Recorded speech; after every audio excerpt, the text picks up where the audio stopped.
Dubro Suspicion Files.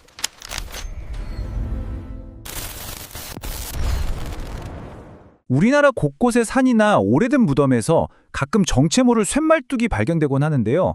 이게 말이죠. 한때 우리 민족의 기운을 끊으려고 일제가 박아놓은 저주라는 이야기가 아주 유명했거든요. 근데 과연 그게 전부일까요? 아니면 우리가 전혀 예상치 못했던 다른 진실이 숨어 있는 걸까요? 오늘 그 이야기를 한번 제대로 파헤쳐 보겠습니다. 지금 화면에 보이는 이 녹슨 쇠붙이, 이게 그냥 평범한 고철덩어리가 아닙니다. 수십 년 동안 어쩌면 그 이상 우리 민족의 아픈 기억과 트라우마를 고스란히 담고 있는 뭐랄까 하나의 상징 같은 거죠. 가장 널리 알려진 이야기는 역시 그거죠. 일본 제국주의자들이 한반도의 좋은 기운을 다 끊어버리려고 일부러 이런 쇠말뚝을 명당 자리에 콕콕 박아놨다는 그런 끔찍한 저주의 증거라는 겁니다. 근데 말이에요. 정말 그럴까요? 정말 그 이야기가 이 쇠말뚝의 모든 것을 설명해 줄까요? 자, 지금부터 이 쇠말뚝 뒤에 숨겨진 아주 흥미로운 진실을 한번 따라가 보시죠. 첫 번째 이야기입니다.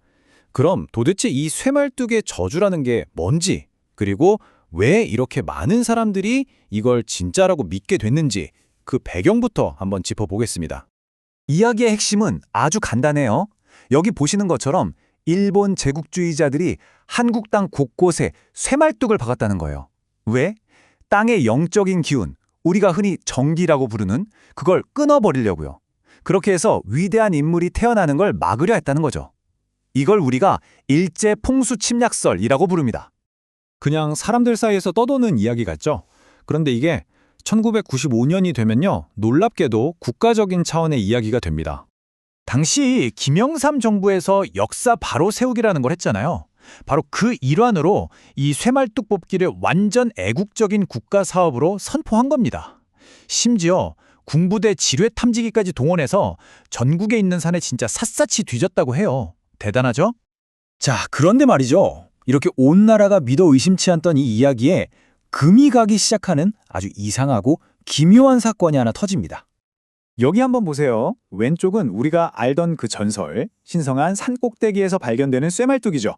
근데 오른쪽을 보세요. 이건 2010년 무안에서 있었던 일인데 쇠말뚝이 조상님들 무덤 안에서, 그것도 수백 개가 나온 거예요.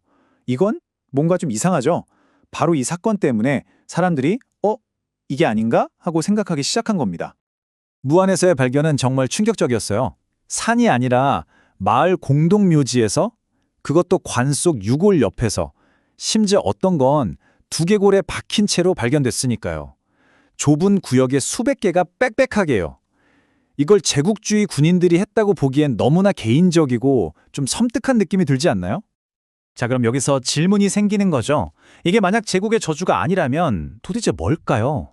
이 질문이 바로 이 모든 미스터리를 푸는 가장 중요한 열쇠가 됩니다. 좋습니다.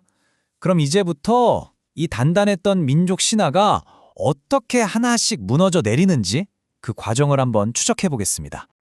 이 쇠말뚝 저주 이야기에는 꼭 등장하는 악당의 한 명 있습니다.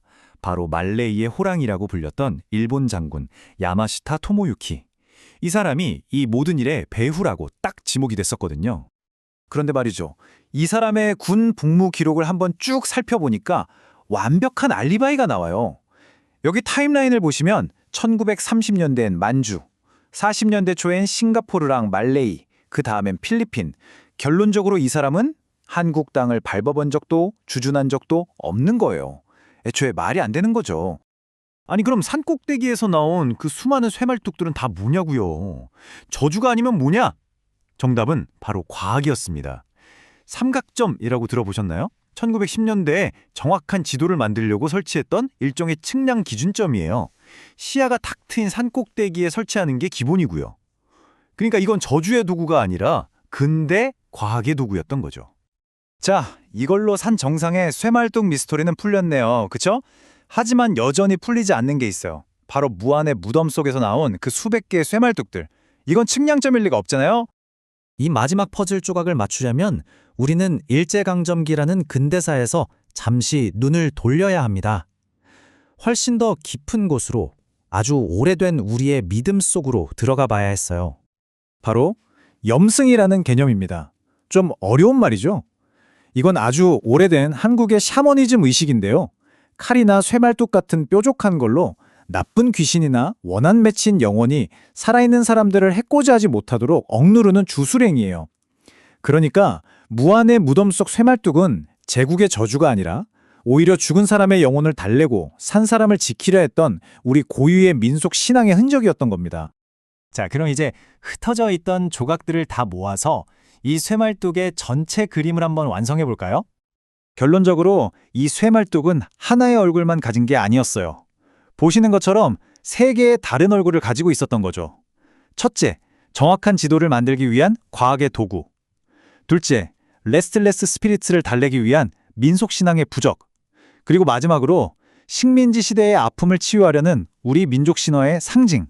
이 세 가지가 다 얽혀 있었던 겁니다. 그런데 이렇게 사실이 밝혀졌는데도 왜 사람들은 여전히 쇠말뚝 저주를 믿으려고 할까요? 그건 아마도 이 쇠말뚝을 뿜는 행위 자체가 눈에 보이지 않는 우리 역사의 상처를 직접 내 손으로 뽑아내는 것 같은 그런 치유의 의식처럼 느껴지기 때문일 겁니다. 또 우리에게 닥친 불행을 저 나쁜 외부의 적 탓으로 돌리면 마음이 편해지잖아요. 아주 간단하고 강력한 설명이 되어지니까요. 어쩌면 진짜 중요한 문제는 땅속에서 쇠를 뽑아내는 게 아닐지도 모릅니다. 대신 우리 마음속에 단단히 박혀버린 어떤 믿음, 어떤 신념에 대해 질문을 던지는 것, 그게 더 어려운 일일 수 있겠죠. 결국 이 쇠말뚝은 우리에게 묻고 있는 것 같아요. 우리는 정말 무엇을 뽑아내야 하고 또 무엇을 바로 세워야 하는가? 그 답은 여전히 우리의 몫으로 남아 있습니다.